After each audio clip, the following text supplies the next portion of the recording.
we'll turn it over to Karen. You just kind of give me a signal and I'll keep things advancing right along. Awesome. Thanks, Rob. Thanks, everyone. And the song was particularly, Dale suggested this, it was like the perfect song for the sermon today, because my hope is that this will help us all take a little bit more of a look in the mirror as it relates to our thoughts and beliefs about ourselves and how we relate to the culture that we live in. So today I'm going to share some insights from a book called White Fragility by Robin DiAngelo. This book was written by a white person for white people, and it unpacks the inability of most white people to accept that we are part of and benefit from a racist culture. So what is white fragility? It's white people's inability to have meaningful conversations about race and racism. When we try to talk openly about race, white fragility quickly emerges. Typical reactions are silence, defensiveness, argumentation, and other forms of pushback. Basically, whites can't handle racial stress or discomfort. We use this inability to shut down conversations about race. When whites are accused of racial prejudice, we feel we need to deny it and defend our character rather than explore the inevitable racial prejudices that we have so that we can acknowledge them and do something to change them. The end result is that our defensiveness and unwilling to have conversations about race results in maintaining the racial status quo. You can go to the next slide, Rob. These aren't natural responses. They are social forces that keep us from attaining the racial knowledge that we need to better engage in productive discussions, and they function to hold the racial hierarchy in place. These social forces include the ideologies of individualism and meritocracy, narrow and repetitive media representations of people of color, segregation, jokes and warnings, truncated history, etc. So what lies beneath this defensiveness and resistance? One main reason is the way we are taught to define racism. Most whites have a simplistic view of racism as individual people who hold conscious dislike of others because of their race. You can go on to the next slide. So let's separate these definitions. First, let's talk about prejudice and discrimination as separate from racism. Prejudice is prejudging someone based on the social group they belong to. Discrimination is action based on prejudice. Anyone, white, black, or otherwise, can be prejudiced and can discriminate. Racism, on the other hand, is defined as a system of advantage based on race. So I'll say that again. Racism is a system of advantage based on race. Individual racist acts do occur, of course. However, they are part of a larger system of historical, cultural, and structural racism. The root of white fragility and defensiveness is a simplistic belief that racism is limited to individual acts committed by bad people. This good-bad binary obscures the structural nature of racism and makes it difficult for us to see the underlying issues. So this next part is a bit eye-opening and was hard for me to hear.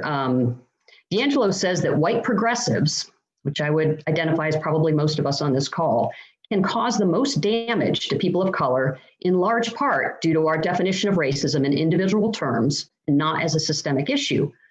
White progressives generally think we are not racist, or somehow we already get it. White progressives tend to put our energy into making sure that others see us as arrived and woke, and hence none of our energy goes to what we need to be doing for the rest of our lives, engaging in ongoing self-awareness, self-education, relationship building, and anti-racist practice. Racism is not about individuals. It's a systemic issue and deeply embedded into our culture. However, since most whites think of it as individual, just suggesting that we might be part of the problem triggers defensive responses and resentment. We use our white fragility to deflect and stop conversations, which in the end prevents us from learning and growing and being agents for change. If instead of seeing racism as individual acts by bad people, I understand that racism is a system into which I was socialized, I can receive feedback on my problematic racial patterns as a helpful way to support my learning and growth. So let's spend a few minutes talking about this concept of race, because one of the basic underlying issues here is that whites don't see ourselves in racial terms. We see others this way, but not ourselves, as if somehow we sit outside of race, when in fact it was whites that created the concept of race. You can go to the next slide. Race is the child of racism. Racism comes first. Definitions of race were created in order to justify racism, which is the systemic treatment of a class of people as inferior. There was no concept of race or a white race before the need to justify the enslavement of Africans and the mistreatment of indigenous peoples. Unequal treatment comes first, followed by justifying this through a concept of racial inferiority. Creating a separate and inferior Black race meant simultaneously creating a superior white race. One concept cannot exist without the other. Scholars have argued that whites project onto Black people the aspects that we don't want to own in ourselves, and we use these to justify why Blacks are inferior. For example, the white masters of enslaved Africans consistently depicted the Africans as lazy and childlike, even as they toiled at backbreaking work from sunup to sundown. Today, we depict Blacks as dangerous, a portrayal that perverts the true direction of violence between whites and Blacks since the founding of this country. Race is an evolving social idea that was created to legitimize racial inequality and protect white advantage. The term white first appears in colonial law in the late 1600s. By 1790, people were asked to claim their race on the census. And by 1825, the degrees of blood determined who would be classified as Native American. From the late 1800s through the early 20th century, as waves of immigrants entered the US, the concept of a white race was solidified. When slavery was abolished, whiteness remained profoundly important as legalized racist exclusions and violence against Blacks continued in new forms. To have the rights of citizenship, you had to be legally classified as white. People with non-white classifications began to petition the courts to be reclassified. For example, Armenians won their case, but the Japanese didn't.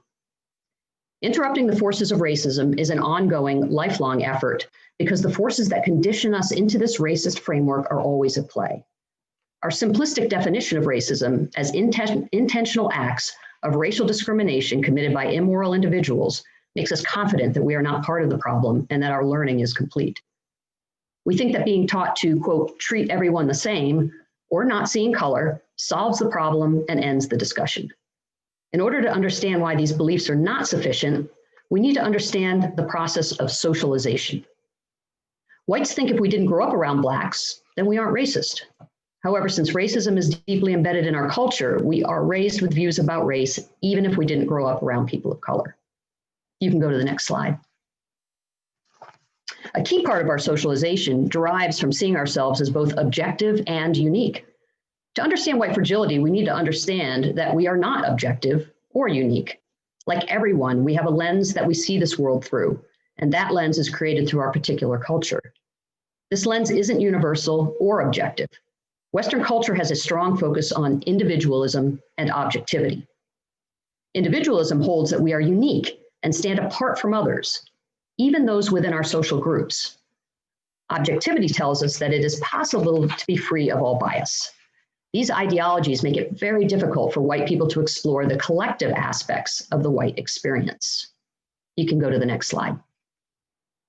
Individualism tells us that each of us is a unique individual, and our group memberships, such as race, class, and gender, are irrelevant to our opportunities.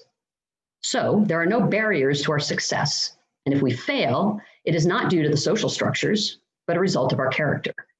According to this ideology of individualism, race is irrelevant. Of course, all of us occupy distinct positions in our culture due to race, gender, class, etc., that profoundly shape our chances in life. However, when asked to consider our unearned advantages, we cling tightly to this ideology of individualism. We know, for instance, that being a man in our culture is a different experience than being a woman, or being rich is different than being poor. We are socialized into these groups collectively, and we receive messages about why being in one group is better than being in the other. We gain this knowledge through television, media, family, school, religion, jokes, stories, and tradition. Our understanding of ourselves is necessarily based on our comparisons with others. For instance, pretty has no meaning if there is not a definition of ugly. Because of this ideology of individualism, we are not skilled at reflecting on our group memberships and what they mean. To understand race relations today, we must push against our conditioning and grapple with how and why racial group memberships matter. Understanding our group identities also challenges our belief in objectivity, because if group membership is relevant, we can't possibly see the world from a universal human perspective, and must inherently carry bias. Reflecting on racial frames is challenging because it disrupts these two main ideologies of our socialization. Certainly, we all have differences in our lived experience. However, if we are white, we need to reflect on how these shaped us as a result of also being white. For purposes here, try to let go of your individual narrative and grapple with the collective messages we all receive as part of a larger shared culture. You can go to the next slide. So here are some social patterns and beliefs that are the foundation of white fragility. And you can see these here: a preference for racial segregation and a lack of a sense of loss about segregation, a lack of understanding about what racism really is, seeing ourselves as individuals exempt from the forces of racial socialization, failing to understand that we do bring our group's history with us and that history does matter, assuming that everyone can have our experience and opportunities, a lack of racial humility and an unwillingness to listen, dismissing what we don't understand, a lack of authentic interest in people of color, wanting to jump over the hard work and just get to solutions, guilt that paralyzes or allows inaction, and defensiveness when any suggestion is raised that we are connected to racism. We need to start by accepting that merely by being born and raised in the United States, we are given messages about our superiority and the differences between ourselves and other races. So now it's our responsibility to open our eyes and see how this manifests in our daily lives. One of the first things we need to do is understand how we have limited our view of racism to individual people doing extreme, ugly things. For instance, limiting it to Southern whites who are doing overt things like lynching, posting whites only signs, etc. Racists were mean, ignorant people, nothing like us. We distance ourselves by saying we are not racist, i.e., we are progressive, educated, open-minded, etc. When you believe that, you put yourself outside the problem and don't need to do anything. Realizing that we are part of the problem means we need to take responsibility to educate ourselves and be part of the solution. You can go on to the next slide. We can think and say that we believe everyone is equal. We can have friends of color. However, those of us who are white benefit simply by being white. This concept was a key changing point for me in my perception of racism. Simply by being white, I will be treated differently by other people as I move through my day and my life. People will have different expectations and thoughts about me simply because I am white. I have a white worldview and a white frame of reference. I need to take a hard look at how my whiteness manifests in my life.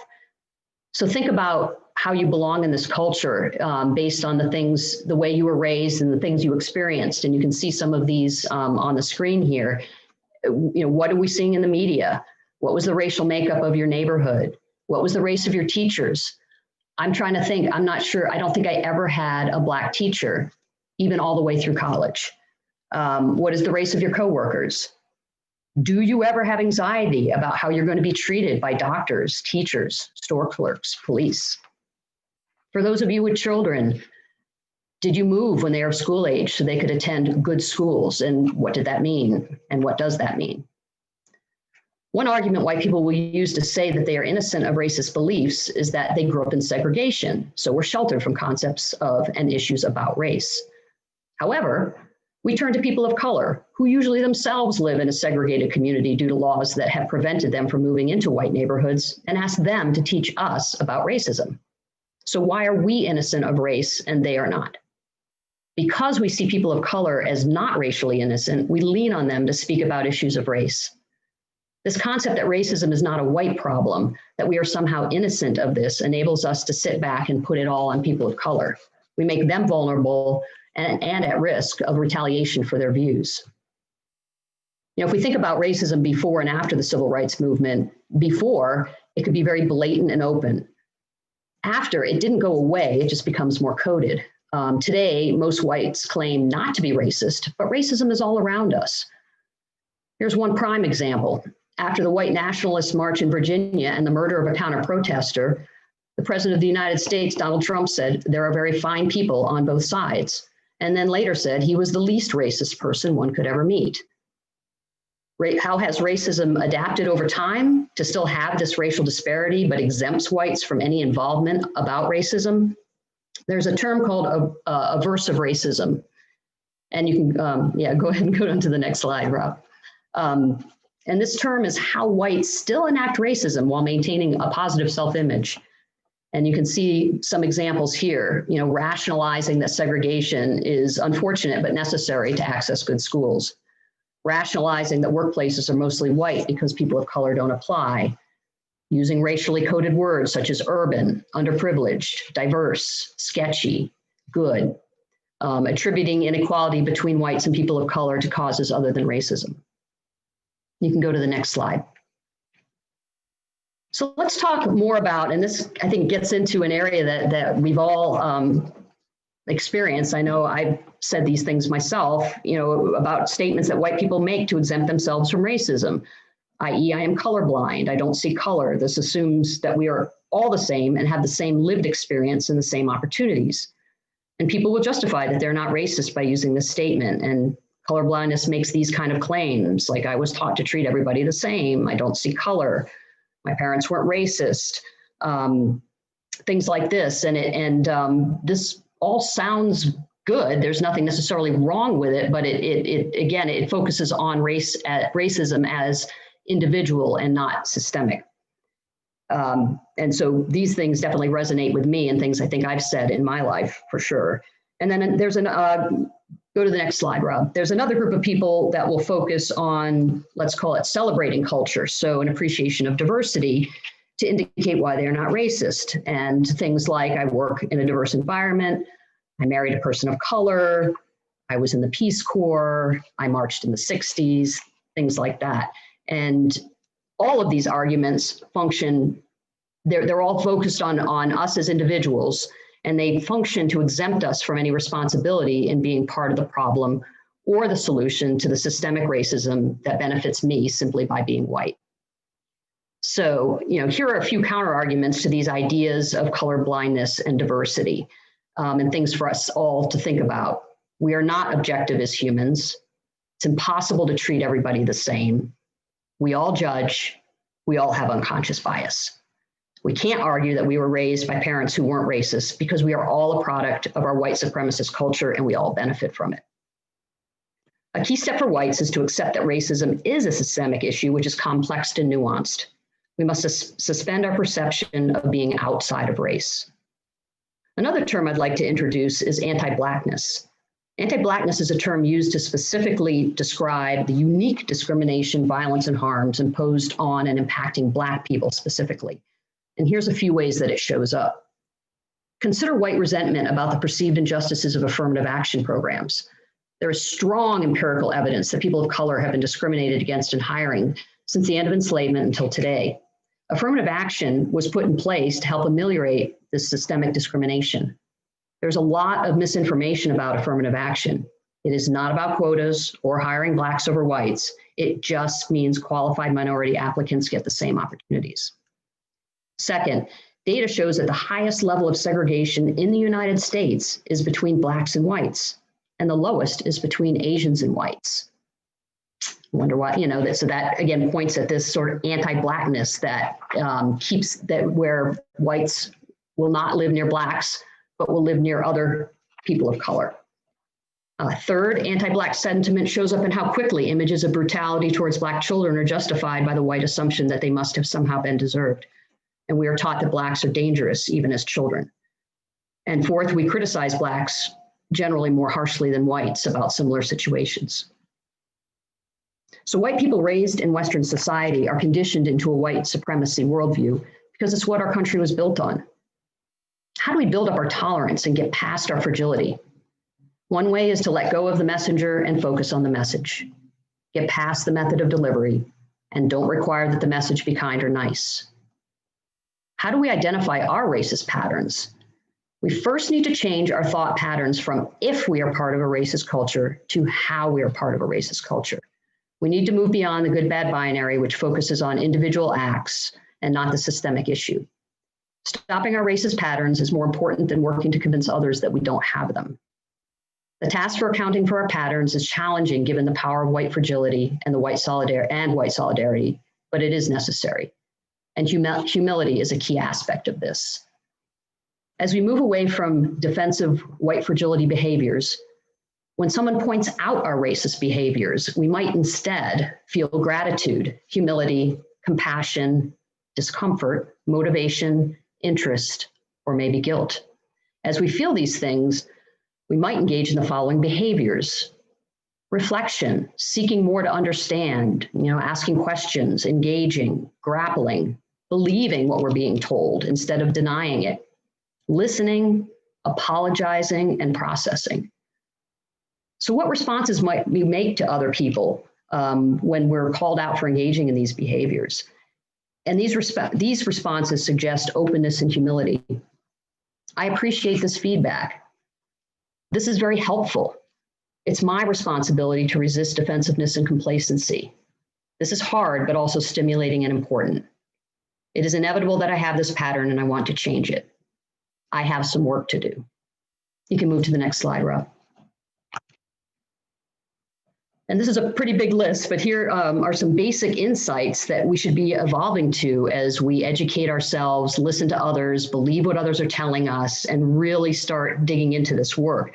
And these insights include things like being good or bad is not relevant. So getting away from this binary of good people or that just bad people are racist and thinking that it's an individual good-bad binary.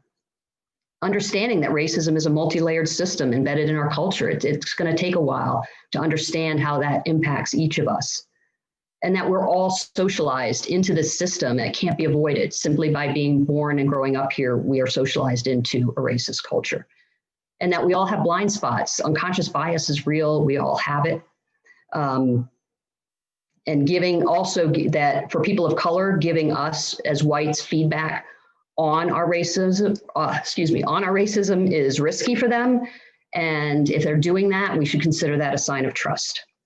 And this isn't comfortable. Anti-racism is not comfortable. It takes us all out of our comfort zones because as whites, we can, in the culture that we're in, we don't have, we can choose not to do anything and be perfectly fine. So our decision to engage in this anti-racist behavior is going to be uncomfortable and is going to stretch all of us.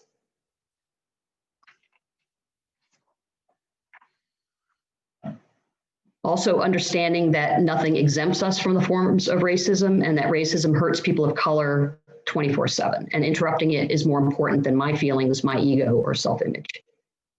So these assumptions that might interrupt racism in various ways in terms of what it does for us individually is it's going to serve to minimize our defensiveness, demonstrate our vulnerability, stretch us and stretch our worldview, demonstrate that we practice what we profess to value, interrupting our own internalized beliefs of superiority, and interrupting our privilege protecting comfort. So like I said, as whites, we're in a position of privilege and we can live through our lives fine without doing anything. So doing something is going to sometimes be uncomfortable. So in conclusion, there are a lot of topics raised here that may have made some of you feel uncomfortable. The racial status quo is comfortable for those of us that are white, so raising awareness and questions about this can certainly raise discomfort. We cannot move forward in race relationships if we remain comfortable. The key to moving forward is what we do with our discomfort. We can use it as a door out, i.e. blame the messenger and disregard the message, or we can use it as a door in by asking ourselves some questions. Why does this unsettle me? What would it mean for me if this was true? How does this lens change my understanding of racial dynamics? How can my unease help reveal the unexamined assumptions that I've been making? Is it possible because I am white, there are some racial dynamics that I can't see? If you are still making your case for why you are different from other white people and why none of this applies to you, stop and take a breath and return to these questions and keep digging deeper. To interrupt white fragility, we need to sustain our discomfort around this. True growth will always include discomfort and pain. And this is a journey, a lifelong journey. The important thing is our willingness to be on the journey, to ask ourselves difficult questions and be willing to change our view on who we are. You can go to the next slide, Rob. So one good way to start this journey, and this is something that Kim and I are doing, is reading. I mean, it starts with looking in the mirror, educating yourself. So reading books, watching documentaries to really start educating ourselves about truncated history and how our nation developed and how these concepts started, and then also how we're part of them. This book, White Fragility, is certainly a great place to start. We're also in the middle of Me and White Supremacy, which is a journaling book where you really start digging into your beliefs growing up about a lot of different aspects of racism. And we've also watched 13th on Netflix, which is very eye-opening as well. If you go to the next slide, Rob, I think, yeah, this has got the movies and documentaries. So really, self-education is the place to start and start having conversations with people. And it all starts with looking in the mirror, and then we can then be clear on what we might need to do going forward. So that's what I had. Thanks, everyone. Thank you so much. Thanks for listening to another episode of the Harmony UU podcast. Check us out online at harmonyuu.org for more details. You can also find us on Facebook. Just search Harmony UU. If you're in the Cincinnati area, please stop by one of our services on the first and third Sunday of each month at 10 a.m.